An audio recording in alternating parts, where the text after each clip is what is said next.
So മക്കളെ, അപ്പൊ നമ്മൾ മൂന്നാമത്തെ ക്വസ്റ്റ്യനിലേക്ക് പോവാണ്. ഓക്കെ, അപ്പൊ ഈ ഒരു ക്വസ്റ്റ്യൻ നിങ്ങൾ നോക്കിക്കേ, എന്താണ് ഇവിടെ പറഞ്ഞിരിക്കുന്നത്?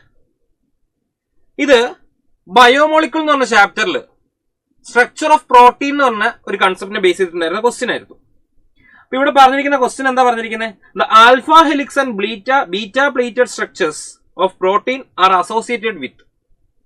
അപ്പൊ ആൽഫ ഹെലിക്സും ബീറ്റ പ്ലേറ്റഡ് സ്ട്രക്ചറും പ്രോട്ടീന്റെ ആരെ അസോസിയേറ്റ് ചെയ്തിട്ടാണ് ഉള്ളതെന്നാണ് ചോദിച്ചിരിക്കുന്നത്, അല്ലെ? ഇപ്പൊ നിങ്ങൾക്കറിയാം ആൽഫ ഹെലിക്സും ബീറ്റ പ്ലേറ്റഡും. ഇപ്പൊ നമുക്ക് പ്രോട്ടീൻസിന്റെ സ്ട്രക്ചറിൽ സെക്കൻഡറി സ്ട്രക്ചറിന്റെ രണ്ട് പാർട്ടുകളാണ്, അല്ലെങ്കിൽ രണ്ടായിട്ടുള്ളതാണ്. That is actually alpha helix. അതായത് ഹെലിക്കൽ ഷേപ്പിൽ ഇങ്ങനെ കറങ്ങി ഇറങ്ങുന്നത്, ഹെലിക്കൽ ഷേപ്പിൽ കറങ്ങി പ്രോട്ടീൻസ് ഉണ്ടെന്ന് പറയുന്നതാണ് നമ്മൾ സെക്കൻഡറി സ്ട്രക്ചറിൽ പഠിച്ചിരുന്നത്. അപ്പൊ അതാണ് ആക്ച്വലി ആൽഫ ഹെലിക്സ്.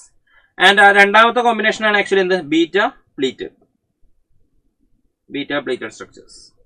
സോ ഇത് ആക്ച്വലി എവിടെ നിന്ന് ചോദിച്ചതാണ്? സെക്കൻഡറി സ്ട്രക്ചർ എന്ന് പറഞ്ഞ ക്വസ്റ്റിനെ ബേസ് ചെയ്തിട്ടുള്ള ക്വസ്റ്റൻ ആയിരുന്നു.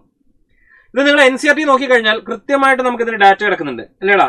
NCERT കണ്ടോ? ദ സെക്കൻഡറി സ്ട്രക്ചർ ഓഫ് പ്രോട്ടീൻസിൽ they are found to be exist in two different types of structures, that is alpha helix and beta plated structures.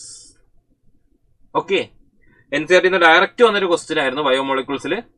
ആ ഒരു ക്വസ്റ്റ്യനിൽ അധികം ഹൈഡ്രജൻ ബോണ്ടിങ് ആപ്ലിക്കേഷൻസ് ഒന്നും അറിയില്ല. സെക്കൻഡറി സ്ട്രക്ചേഴ്സ്, പ്രോട്ടീൻസിന്റെ സെക്കൻഡറി സ്ട്രക്ചേഴ്സിനെ ബേസ് ചെയ്തിട്ട് സാധാരണ commonly കാണുന്ന ഒരു ക്വസ്റ്റ്യൻ തന്നെയാണ് പ്രോട്ടീൻസിന്റെ സ്ട്രക്ചേഴ്സ്. ഓക്കെ,